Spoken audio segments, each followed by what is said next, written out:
Hey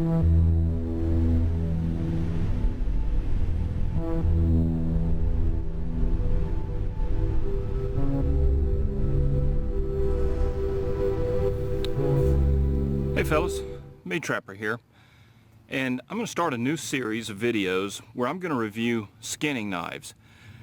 Now there are a lot of knife reviews on the internet, and most of them I find completely useless. The worst of these type of reviews, or so-called reviews, are the unboxing videos. I think that's the dumbest thing I've ever seen. Somebody goes out and buys a knife, pulls out the credit card, pays for it, and they video themselves opening the box and fondling the knife. That doesn't do me any good. Then they usually quote a bunch of specs that I can go to the knife maker's website and see how much it weighs, how long the blade is, etc., etc. The next thing a lot of people do is they go into the backyard and they whittle sticks, and they talk about the handle fits their hand and all of that.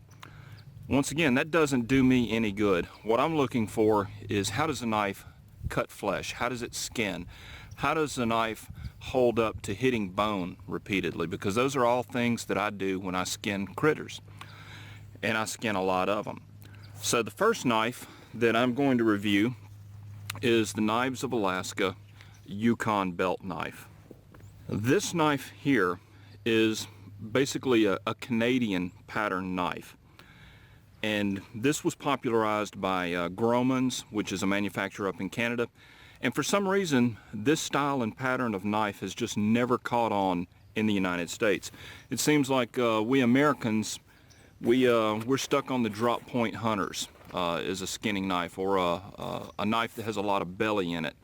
But this is a nice knife, and the more I use this pattern, the more I like it. So let's go catch some beavers, and let's put it to work.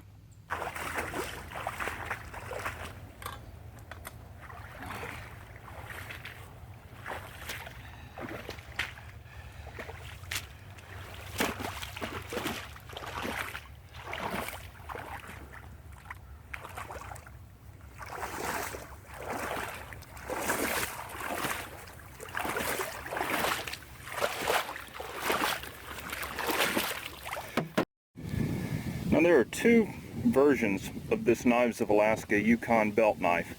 Version 1 has the top edge, the false edge, sharpened. Version 2, which is the version that I have, the top edge is not sharpened. The reason that I chose this version will become obvious in just a few minutes when I start opening this beaver up.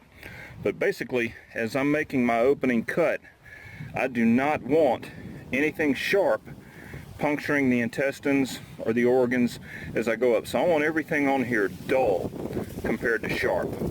Your uses may vary.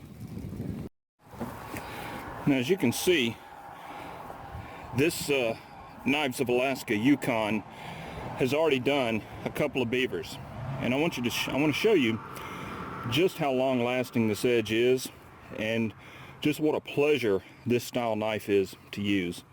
When I go to make my opening cut, right there,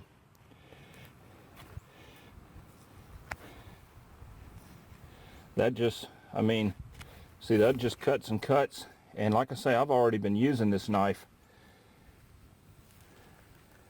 but see, it doesn't puncture the intestines or the membrane at all. And you can see how that fits right up under there, and it lifts that pelt up to cut it. Just very simple to use. You can see it makes short work of that opening cut. Then when you actually start skinning, you've got plenty of belly left on here, and you can choke up, and it just sails through it. I have to tell you, the more I use this style knife, the more I use this knife, the better I like it. It's one of those things, I've always seen the Canadian style belt knives, the Gromans knives or whatever, and for some reason they're just not a popular American style blade. But I'm telling you, people, I am sold. 100% sold. And this particular one, the Knives of Alaska, this is a D2 knife, and I'm telling you, it holds an edge, that's for sure.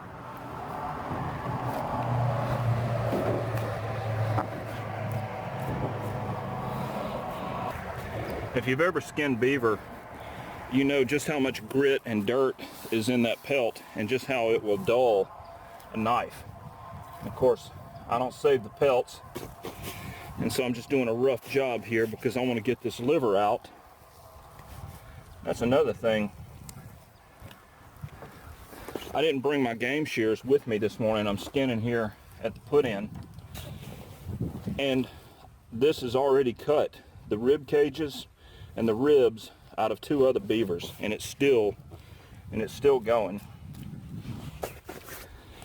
That's in stark contrast with the little Essie knife that I bought, which that's another story entirely.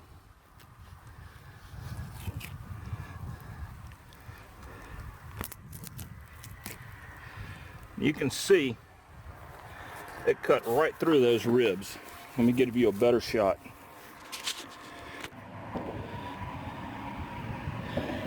Right there. Cut right through those ribs like it was nothing. And this is beaver number 3. That's the liver there, and that's what I'm going to take. So let me go ahead and put this up because I need to focus on what I'm doing instead of talking. That right there, fellas, is the best part of the beaver. A nice big liver. Man, I tell you, that's good stuff right there.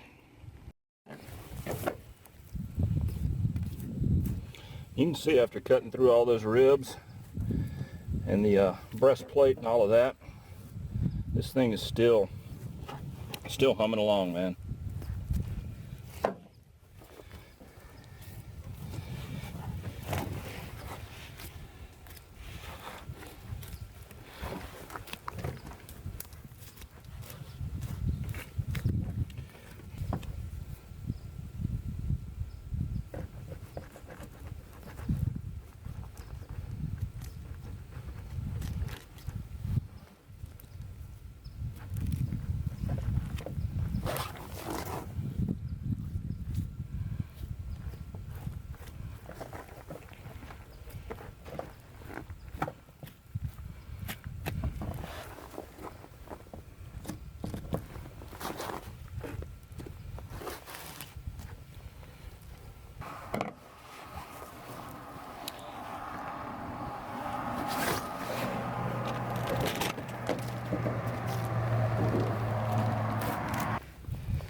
Okay, so what's the bottom line on the Knives of Alaska Canadian Yukon belt knife?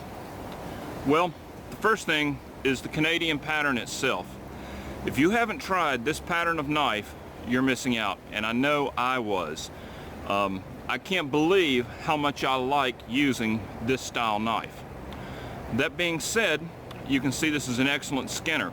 I've skinned mini beaver with it, I've skinned squirrels with it, and I've done general rope cutting and wood cutting and all of that with it. This knife is a great skinner. Not only do you have a lot of belly on it, but like I showed in the video, it won't puncture the intestines of the animal, and that's why I got the non-sharpened top edge. This knife is not the best skinning knife I've ever used. It's not the best bushcraft knife I've ever used, and it's not the best food prep knife that I've ever used. But if I were giving awards, if we were back in school, this would be best all around by far. This little knife, and this is a very lightweight knife, does every task that I need a knife to do and does it very, very well. I am really impressed with this little knife. The D2 steel holds an edge and it's tough. You saw how it cut through those beaver ribs and kept right on slicing. To me, that's very important, especially if you're out in the field where you may not be able to stop and resharpen, or that may slow you down. This knife is made in America. It's Knives of Alaska. I often consider them to be the working man's high-end knife. They're not cheap, but they're not super expensive. I use a lot of them. If you have not tried this style of knife, I urge you to give it a try, and this is a great little knife. I would not feel undergunned taking this knife on a camping or hunting trip where I knew I was going to skin animals, do food prep, cut rope, whittle tent pegs, whatever. Whatever you ask, this knife will do it, and that's hard to beat. The only thing that I would suggest as an improvement for this knife would be thicker handles. The handles are a little bit on the thin side for me, and I would just like them to fill my hand up a little more. That's really the only thing that I can criticize about this knife. So out of 5 stars, I'm going to give this knife 4 stars, and if you're looking for a way to try the Canadian pattern without spending a tremendous amount of money, but you still want a good knife, check it out. Knives of Alaska, Yukon. I hope this was useful, and we'll see you next time.